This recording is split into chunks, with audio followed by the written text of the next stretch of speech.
ବାଲେଶ୍ୱର ଜିଲ୍ଲା ବସ୍ତା ଥାନା ଦ୍ୱାରା ଲକ୍ଷାଧିକ ଟଙ୍କାର ବାଣ ନଷ୍ଟ। ସୂଚନା ଅନୁସାରେ ବସ୍ତା ଥାନା ଦ୍ୱାରା ଦୀପାବଳି ସମୟରେ ଜବତ କରାଯାଇଥିବା ବାଣକୁ ଆଜି ଦ୍ୱିପହର ସମୟରେ ମାଟି ଖୋଳି ସମସ୍ତ ବାଣ ବାରୁଦ ସବୁ ପୋତି ଦିଆଯାଇଛି। ଆଇଆଇସି ରଞ୍ଜିତ କୁମାର ସାହୁଙ୍କ ଉପସ୍ଥିତିରେ ଦମକଳ ବାହିନୀ, ଡିସ୍ପୋଜାଲ ଟିମ୍, ଏଏସ୍ଆଇ, ଏସ୍ଆଇ ସମେତ ସମସ୍ତ ଥାନା କର୍ମଚାରୀ ପ୍ରମୁଖ ପ୍ରଥମେ ବିରାଟ ଗାତ ଖୋଳି ବାଣ ବାରୁଦ ସବୁ ଢାଳିବା ପରେ ଦମକଳ ବାହିନୀ ଦ୍ୱାରା ପାଣି ପକାଇ ଭିଜା ଯାଇଥିଲା।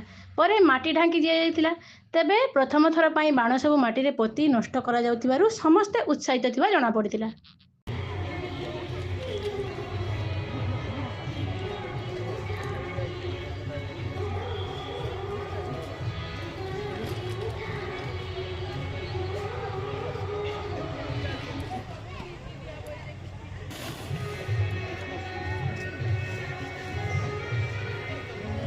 ଏଇଟା ପାଣିରେ ଭିଜିଥିଲା।